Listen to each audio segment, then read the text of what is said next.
This podcast is dedicated to people who are ready to take ownership of what it means to be born with high sensory intelligence and how to bring it into service for business, career, and organizations globally.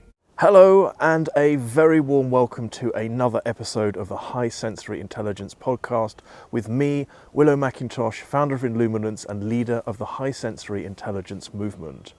Now, you may hear this week that there is some external noise. That is because I am outside today recording the session.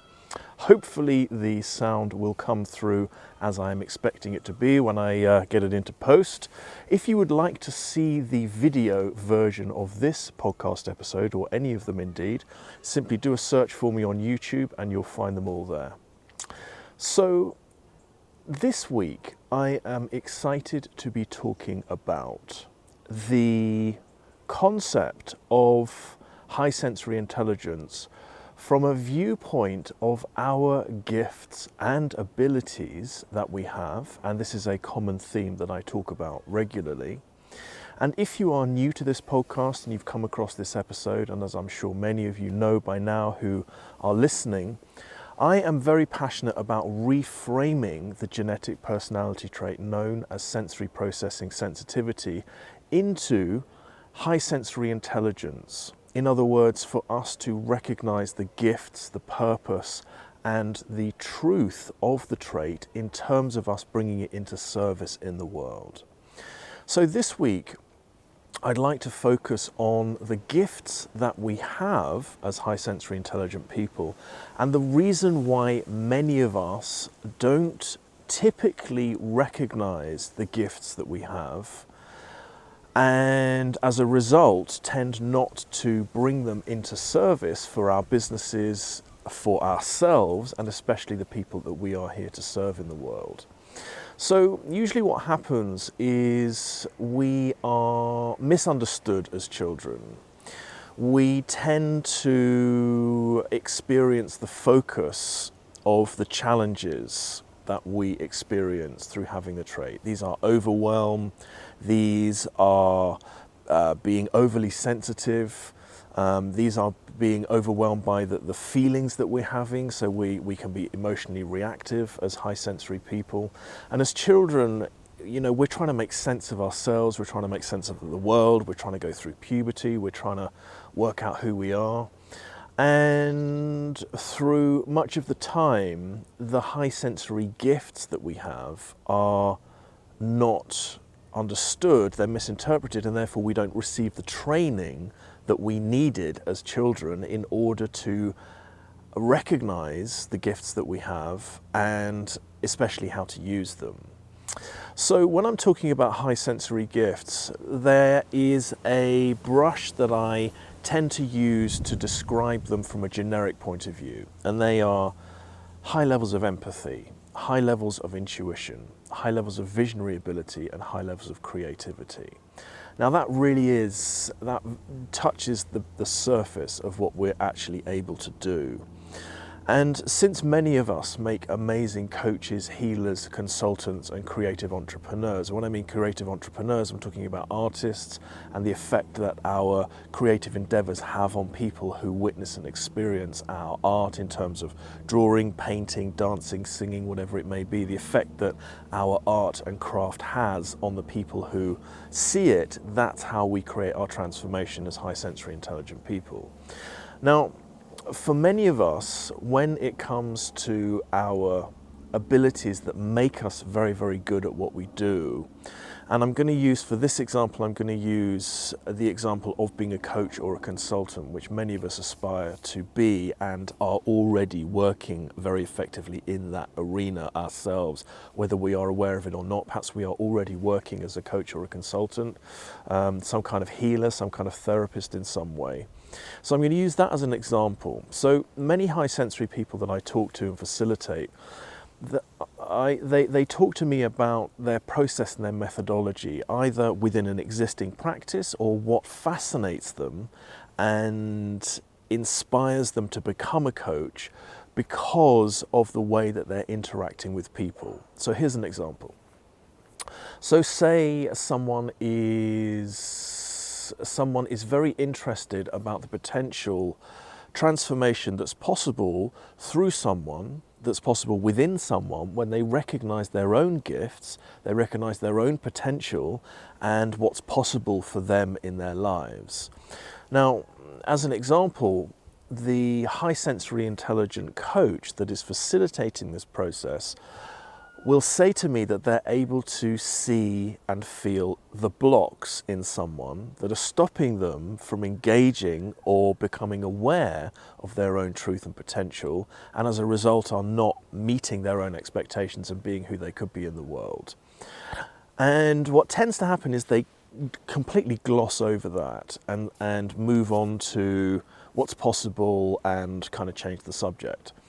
And immediately what I do, because I can feel the profundity of what they're talking about when they're referring to I can see or feel the blocks in someone, I stop them right there and I ask them to elaborate on what they mean by that. And as soon as there is the invitation from me to go a little bit deeper into that and explore actually what's happening, that is typically a question that they've been asked for the first time in their lives. And as we start to unpack what's actually happening, we begin to reveal amazing abilities such as I can feel the block in the other person myself. Okay, well that's very interesting. How do you know what's actually happening in your body? Well, I start to feel excited initially that there is a part to this person that is in the way of their greatness. So there's this trigger, there's this fascination by the high sensory intelligent coach that this is an area that needs to be explored. Okay, wow, so you're feeling that sensation in your body. Tell me what happens next. So the next piece will be, well, what's happening is I am able to receive and channel information, key questions that I need to ask the person in front of me to invite them to become aware of this block that's within them, perhaps leading to where it began initially and potentially how to move through it by inviting their conscious awareness into the core of this block, by shining the light of their awareness into the core of this block, to then help to jiggle it, to move it a little bit, and then bring them into the next stage of their awareness in order to release it. So then I would ask, well, how do you know that you're doing that? And the answer may be, and quite often is, well, I can feel the shift of energy in the person in front of me. I can read their facial cues. I can receive more communication. I'm channeling the next question in order to move the process along. And the whole time they're actually feeling that energetic change within the person that's in front of them. Not only are they feeling it, but quite often the high sensory intelligent coach will actually be seeing what that feeling looks like, or feeling what it looks like. So in other words, there is actually an ability to read energy in a visual context that often is quite difficult to describe. So it's not in the same way that our eyes are working, but it's actually almost how our hearts see things.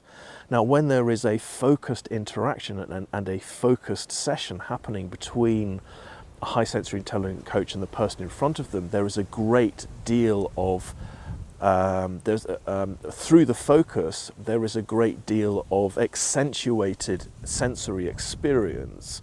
Hence why a high sensory intelligent coach talks about being able to see the flow of energy, the blocks of energy, and feel those blocks in order to facilitate the process to that much more of an effective degree. So right there, I stop the high sensory intelligent coach that I'm facilitating and invite them to actually think about what they're saying.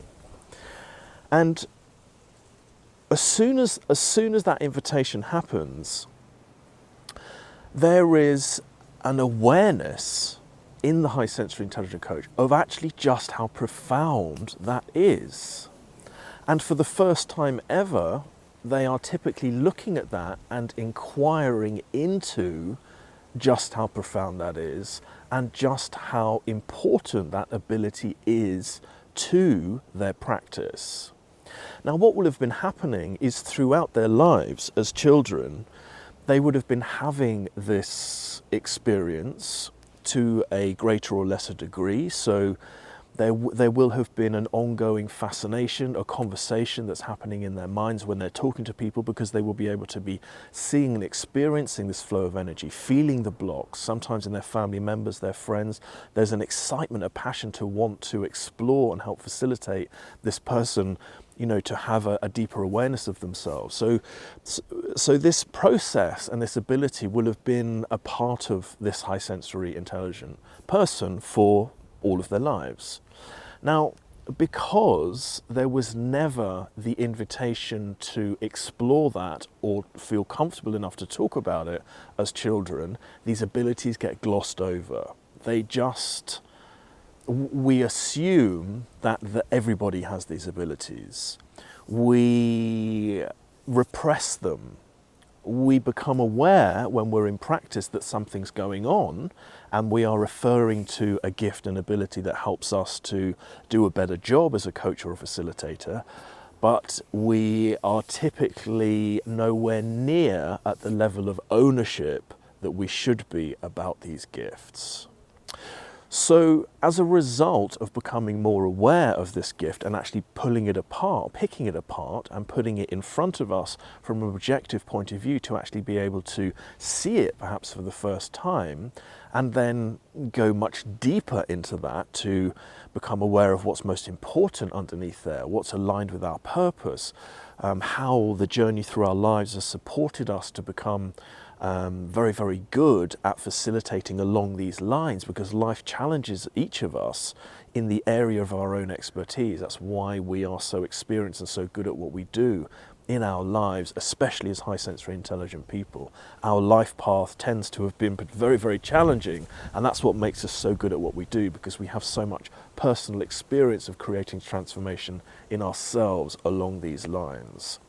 So as soon as we actually start to get much deeper into this and take this seriously, these gifts and abilities that we have as high sensory intelligent people, then all of a sudden the gift itself goes up a notch, up a big notch, and the journey of that evolution and development begins. We start to hone the gift. Then, as a result of that, it gives us the opportunity to then start talking about it, to start finding the language to share what this ability is that we have, and why people who we are born to serve, our ideal clients, people who are walking the same path that we are, that are a little bit further back along the path, that need us to help mentor them from our own experience, to support them on their version of our path, our ideal clients, which are typically versions of ourselves. When we have that clarity of what our gift is, when we get the clarity around how to share this gift through using language that our ideal clients can understand, people around us can understand, then all of a sudden we have a business model and a methodology unique to us that specializes in a very, very particular area of transformation that is incredibly valuable for the people that we are born to serve.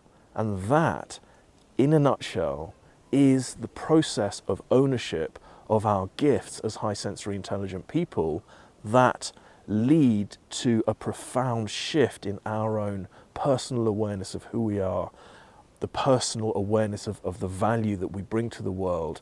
It opens up a whole new perspective and awareness of ourselves. We are far happier as a result. The sense of self-love increases enormously. There is a feeling of belonging. We suddenly become aware that we actually have a really profound gift and ability that simply cannot be in darkness because it wasn't understood when we were a child.